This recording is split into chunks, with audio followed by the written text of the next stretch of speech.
Akil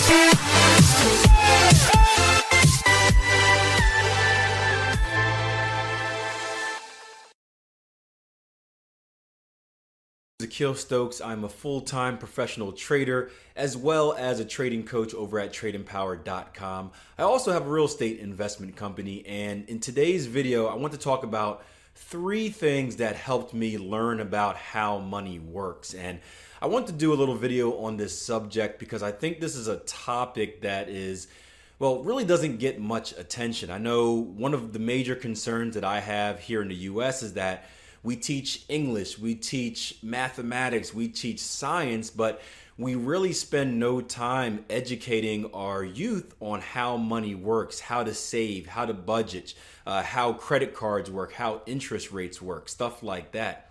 I'm also fortunate enough to work with different traders from all around the world, and getting some type of an international perspective, and many of them say the same thing. They've learned a lot in school, but not a lot about money. And I guess I was blessed that my father made that a big emphasis in my life, teaching me about money. And I did so in a really stair-step type of way. The first thing I learned about was how to save. And this was a simple lesson learned by just having a piggy bank. I remember times when my father and I would go out to buy something from the supermarket or from a store. He would pay in cash, and with the change he would receive, he would give it to me and say, "Hey, put this in your piggy bank." Now, of course, like any kid, I would want to spend it right away in the store on some type of candy or some type of little, G.I. Joe soldier type action figure. But he did a great job of educating me that, hey, I can buy something really, really small right now. However, if I consistently save that money and wait it, illustrated patience, that in the future I can buy something much bigger and much more valuable. And that was really the start of my lesson on how money works. And again, it seems simple, savings, we should all know how to do it, but you'd be surprised. I remember working retail and having conversations with many of my coworkers about how broke they are. And I'm like, how? We work the same hours. We both put in a massive amount of overtime this weekend. How are you broke? And they just have no concept of putting money aside. Everything that comes in, they spend it right away. For you guys looking for more information on that subject, there's a great book. I forgot the author, but it's called The Automatic Millionaire, where it talks about taking money out and putting it aside without you even touching it, for those who have struggles with budgeting. So step 1 was learning how to save. The second step was learning what interest was. And this was when I started my savings account. So one step above putting change in the piggy bank, once I started getting allowance, my dad said, hey, you can keep this much and spend it, or you can save it for a bigger prize.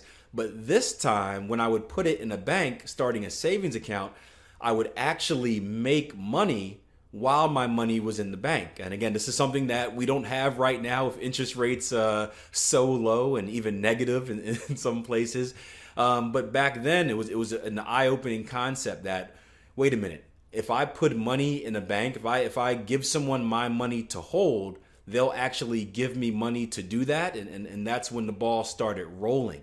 And then as I got older, I really dug into the different types of savings accounts out there and really how interest works for me. I went into things like a money market account. I went into things like a CD, certificate of deposit, which were steps up. For you guys that may not be unfamiliar or may not be familiar with it, a money market account is essentially a savings account, but just has a little bit different requirements. So you have to keep a certain balance in there. You only have a certain amount of withdrawals per year or per term.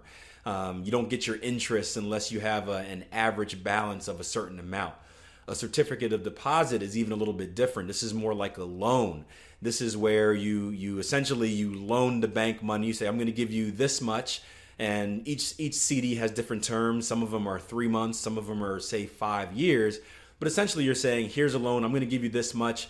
You're going to promise me this type of return as far as the interest rate, but I can't touch this money during that period of time. Or if I do touch the money, I won't get the full rate that was promised. So waking up on Sunday mornings and grabbing the paper and just really just going through the business part of the paper, looking at different banks and seeing what, comparing what type of interest rates they offered for what type of loan period. That's my first real experience with investing, doing research, trying to maximize and optimize how my money is going to work for me. Now, the third and final step, that's when I got into investing. This was right out of college. This was the next riskier step up there. And I invested in two ways. I invested in the stock market. I also invested in the real estate market. The real estate market, my first investment was a rental home that I actually lived in. I had just graduated college. I was getting my master's degree. It was me and two other friends, and we had rented an apartment a year earlier.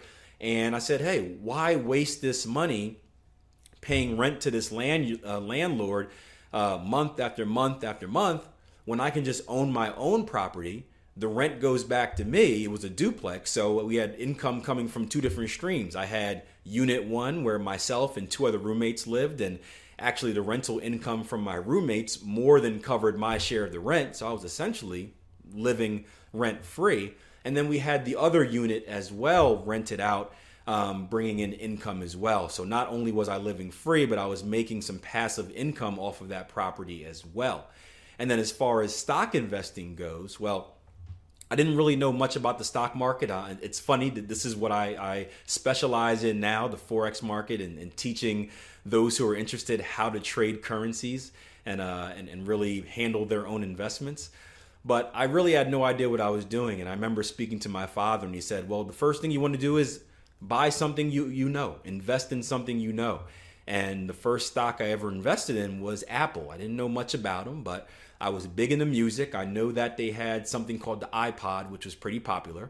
I heard rumors of them coming out with a phone, and I said, I just put two and two together. Strong company, new product coming out. Let's buy it and invest. And I did the same type of common sense approach for a few other stocks. There was a coal mining stock. There was a drugstore. There was a company that made microchips. Just that common sense. No digging through P&L statements and anything like that. No company records. Just pure common sense. 1 + 1 = 2. And that's what I use to get my feet wet in investing. So that's how I got my start. Obviously, I've done a lot since then in educating myself and just getting better and better at what I do. But it all started with knowing how money works. And again, I think it's something that is really undertaught and undervalued in society. So the better that we can do to educate ourselves and educate our future generations on how money works, how to budget, how to take advantage of the opportunities that are out there, the more opportunities we're going to provide for people to grow up and become entrepreneurs and start their own businesses and know how to handle the financials and not run into a lot of troubles that we often see. I know for the last year or so, I've actually been purchasing hard asset gold and silver just to teach my son. I've got a almost 2-year-old at home, just to teach my son how to invest. I plan on taking the coins, telling him how much daddy bought them for, telling him how much they've appreciated, hopefully, over the years, and give him the decision. Hey, if you cash these out right now, this is how much you would get. However, if you hold on to them and they go to this level, then the same coin is now worth this much. And I think that's a good lesson and a good way to get him started down the same path as his dad. So I hope you guys enjoyed that. I know it's a little bit different than what you're used to, but this has been a topic that many of you have been requesting to discuss for a while now. So I wanted to throw together a video for you. Now, for you guys that are looking for more trading specific content, you can head over to our Trade Empowered YouTube page. Again, that's where I'm posting all of my weekend review videos from now on. Just go to the YouTube search and type in Trade Empowered FX and it'll take you right there. Lots of videos from myself, Jason Greystone, Jason Stapleton, Charles Miles, really all of the professional currency traders that we have at Trade Empowered. Thank you again for joining me for this video, and you guys have a great day. But there's only two things you need to become wealthy, guys. There are 2 steps. 1, spend less than you make, right? Does that make sense? Step number 1, spend less than you make. Give me some hearts if that makes sense, right? Spend less than you make. So whatever your paycheck is, whatever you make sure you spend less than that. That way you have something at the end. The second one is invest in something that you know. So not only are, right, not only are you spending less than you make, you're keeping some money at the end of the day, but now you're taking that money, you're investing it in something else. There we go, David Bach, thank you. You're investing in something, you're taking that money that you have at the end of the day, that extra money, you're investing it, and now that money is growing and working for itself. It's it's really as simple as that. It's just not easy, and people just aren't. They're not trained to think that way. So again, I think if we can do our part, all right, we can do our part, especially for you guys that have young children or any type of children or nieces or anybody younger that you know, maybe you're just a role model in your community. If we can teach them those lessons on how to handle money, how to make money work for us, how to budget it, how to just use it the right way, I think overall we'll be in a much better financial situation. Now again, some conspiracy theories, maybe certain bodies don't want us to be educated about it. That way they can continue to control us. I'm not saying it, but you never know. But you know, if we each do our part, hopefully, you know, we can help have a better future. Because right now things just aren't looking too good out there.